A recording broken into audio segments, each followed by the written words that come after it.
ನಾನಿವತ್ತು ಯಲ್ಲಾಪುರದಲ್ಲಿರೋ ಜಲ್ದಿಗಿರಮ್ಮನ ದೇವಸ್ಥಾನಕ್ಕೆ ಬಂದೆ. ತಾಯಿ ನೋಡಬೇಕು ಅನ್ನಿಸ್ತು, ಅದಕ್ಕೆ ಬಂದೆ. 2 ತಿಂಗಳು ಆಗಿತ್ತು ನಾನು ಬಂದಿರಲಿಲ್ಲ.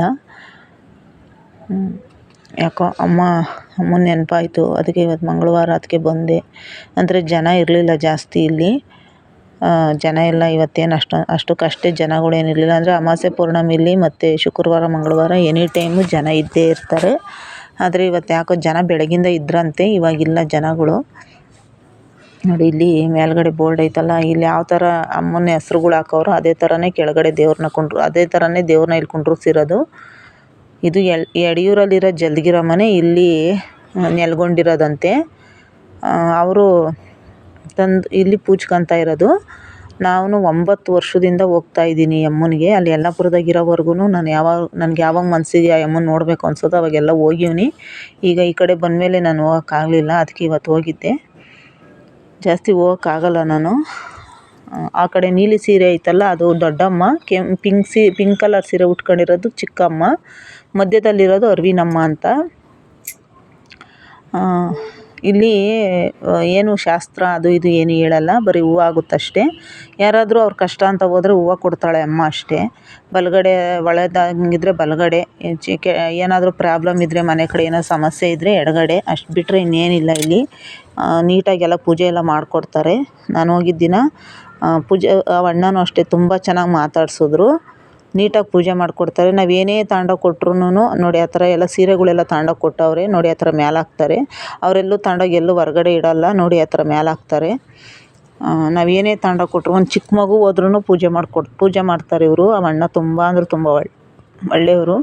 ಇದು ನಮ್ಮ ತಾಯಿ ನಮ್ಮ ಅಪ್ಪವರ ಮನೆ ದೇವರು. ಅಂದರೆ ಜಲ್ದಿಗಿರಿ ಅಮ್ಮ ಶೆಟ್ಟಳ್ಳಿ ಆಂಜನೇಯ ನಮ್ಮ ಅಪ್ಪವ್ರ ಮನೆ ದೇವರು. ಹಂಗಾಗಿ ಅವತ್ತಿಂದ ನಮಗೂ ಕಾಯ್ತಾ ಬಂದವಳೆ ಅಮ್ಮ. ಅವಳು ಸನ್ನಿಧಿಗೆ ನಾನು ಇವತ್ತು ಬಂದೆ. ನಾನು ಹೊರಗಡೆ ಪೂಜೆ ಮಾಡ್ತಾಯಿದ್ದೆ. ನಾನು ಪೂಜೆ ಸಾಮಾನು ತಗೊಂಡೋಗಿರಲಿಲ್ಲ. ಬರೀ ನನ್ನ ಹತ್ರ ಪೂಜೆ ಸಾಮಾನು ತಗೊಂಡೋಗಕ್ಕೆ ಅಮೌಂಟ್ ಇರಲಿಲ್ಲ. ಬರೀ ಊದ್ಗಡ್ಡೆ ಕರ್ಪೂರ ತಗೊಂಡೋಗಿ ಪೂಜೆ ಮಾಡೋಣ ಅಂದ್ಬಿಟ್ಟು ಹೋಗ್ತಾಯಿದ್ದೆ. ಮಾಡೋಣ ಅಂತ ಊದ್ಗಡ್ಡೆ ಬೆಳಗ್ತಾಯಿದ್ದೆ. ನಾನು ಹೊರಗಡೆ ಊದ್ಗಡ್ಡೆ ಬೆಳಗ್ತಾಯಿದ್ದೆ, ಜನ ಯಾರೂ ಇರಲಿಲ್ಲ. ದೊಡ್ಡಮ್ಮನ ಕಡೆಯಿಂದ ಬಲಗಡೆಗೆ ಹೂವು ಸುರಿದೋಗ್ಬಿಟ್ವು ಇವತ್ತು. ಏನಕ್ಕೋ ನಂಗೆ ಗೊತ್ತಿಲ್ಲ. ಚಿಕ್ಕಮ್ಮನೂ ಹಂಗೆ ಹೂವು ಸುರಿಸಿದ್ರು, ದೊಡ್ಡಮ್ಮನೂ ಹಂಗೆ ಹೂವು ಸುರಿಸಿದ್ರು.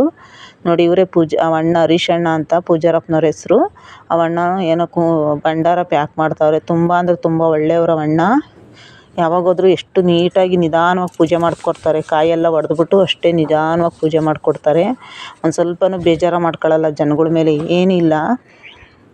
ನಾನು ಸುಮಾರು 9 ವರ್ಷದಿಂದ ನೋಡಿದ್ದೀನಿ ಅವ್ರನ್ನ. ಎಷ್ಟು ಒಂದು ಮಗು ಥರ ಅಣ್ಣ ಚೆನ್ನಾಗಿ ಪೂಜೆ ಮಾಡಿಕೊಡ್ತಾರೆ.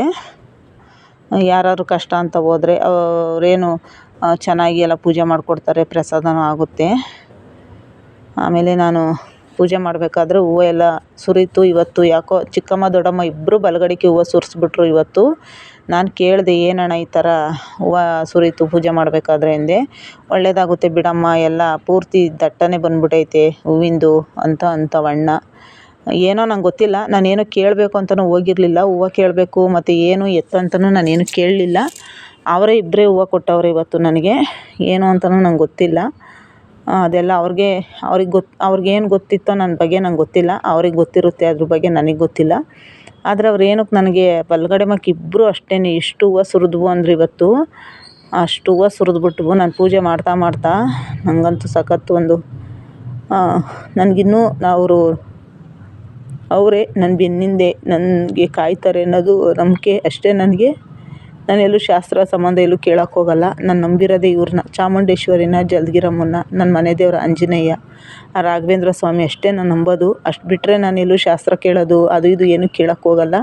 ಹಣೆ ಬರ್ದಾಗ ಏನಾಯ್ತು ಅದು ಆಗುತ್ತೆ ಅಂತ ನಂಬ್ತೀನಿ. ಅಷ್ಟು ಬಿಟ್ಟರೆ ದೇವ್ರನ್ನ ನಂಬ್ತೀನಿ ಅಷ್ಟೇ ನಾನು. ಸಖತ್ ಒಂಥರ ನೋವಾಯಿತು ನನಗೆ. ಯಾಕಂದರೆ ನಾನು ಸುಮಾರು ದಿನ ಆಗೋಗಿಬಿಟ್ಟಿತ್ತು ಬಂದು. ನಾನು ತುಂಬ ಅಂದರೆ ತುಂಬ ಮಿಸ್ ಮಾಡ್ಕೊಂಡಿದ್ದೆ ದೇವಸ್ಥಾನನ. ನನಗಿದೊಂಥರ ಯಾರೇನು ಅಂದ್ಕೊತಿರೋ ಗೊತ್ತಿಲ್ಲ, ಇದೊಂಥರ ನಂಗೆ ತವ್ರ ಮನೆ ಇದ್ದಂಗೆ. ನನಗೆ ತಾಯಿ ಮನೆಯೇ ಇದು. ನಾನು ಇಲ್ಲಿ ಬಂದು ನನಗೆ ಅರ್ಧ ಗಂಟೆ ಕೂತ್ಕೊಂಡು ನಾನು ಅಮ್ಮನ ಸನ್ನಿಧಿಲಿ ಹೋದ್ರೇ ನನಗೆ ಮನಸ್ಸಿಗೆ ಸಮಾಧಾನ ಆಗ್ತಿದ್ದಿದ್ದು. ನಾನು ಏನೇ ಮಾಡಿದ್ರು ನನ್ನ ಹಣೆ ಬರ ಬದಲಾಯಿಸೋಕ್ಕಾಗಲಿಲ್ಲ. ಆದರೂ ಆ ತಾಯಿನ ನಂಬ್ತೀನಿ.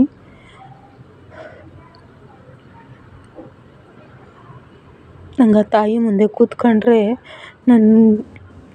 ನನಗೆ ನನ್ನ ಕಣ್ಣಾಗ ನೀರು ಹೆಂಗೆ ಬರ್ತೈತೆ ಅಂತ ನನಗೆ ಗೊತ್ತಿಲ್ಲ. ತಾಯಿ ಆಶೀರ್ವಾದ ಇರಲಿ. ಅದಕ್ಕೋಸ್ಕರ ಯಾವಾಗಲೂ ಅಮ್ಮನ್ನ ನಂಬ್ತೀನಿ ನಾನು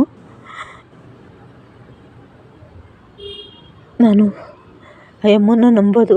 ನಮಗೊಂದು ಆರೋಗ್ಯ ಕೊಡು, ಒಂದು ದುಡ್ಕೊಂಡು ತಿನ್ನೋ ಶಕ್ತಿ ಕೊಡಮ್ಮ ಅಂತ ಕೇಳ್ತೀನಿ ಅಷ್ಟೇ. ನಾನು ಇನ್ನೇನು ಕೇಳಲ್ಲ, ಯಾಕಂದರೆ ಏನು ಕೇಳೋ ಮಟ್ಟಕ್ಕೆ ನಾನಿಲ್ಲ.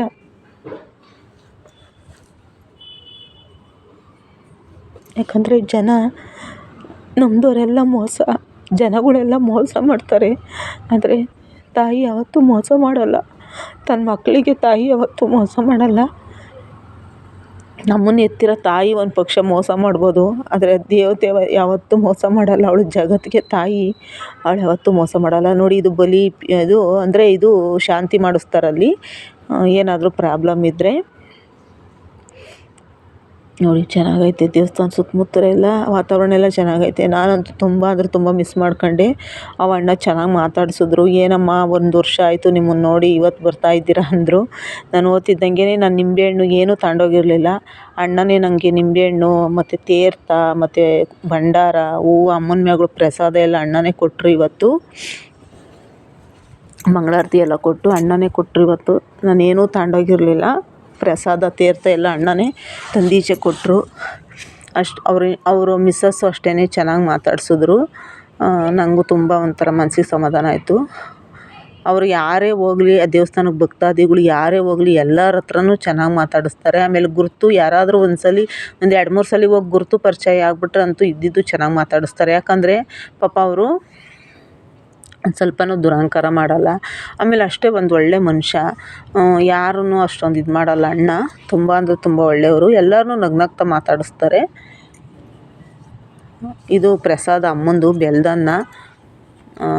ಪ್ರಸಾದ ಮಂಗಳವಾರ ಶುಕ್ರವಾರ ಮಾಡಿ ಕೊಟ್ಟು ಕಳಿಸ್ತಾರೆ ಭಕ್ತಾದಿಗಳು ದೇವಸ್ಥಾನಕ್ಕೆ. ಆವಾಗ ಎಲ್ಲರೂ ತಿಂತಾರೆ ಇದನ್ನು. ನಾನು ಪ್ರಸಾದ ಇತ್ತು, ನನಗೂ ಸಿಕ್ತು, ನನಗೂ ಹೊಟ್ಟೆ ಹಸ್ದಿತ್ತು. ಅಮ್ಮನ ಪ್ರಸಾದ ನನಗೆ ಜಲ್ದಿಗಿರಮ್ಮನ ದೇವಸ್ಥಾನಕ್ಕೆ ಹೋದಾಗ ನಾನು ಅಲ್ಲಿ ಹತ್ರದಾಗಿದ್ದಾಗ ನಾನು ಊಟ ಮಾಡಿ ಹೋಗ್ತಾ ಇರಲಿಲ್ಲ. ಹಂಗೆ ಹೊರಟೋಗ್ಬಿಡ್ತಿದ್ದೆ ಅಲ್ಲಿ ಪ್ರಸಾದ ತಿಂದು ಬರ್ತೀನಿ ಅಂತ.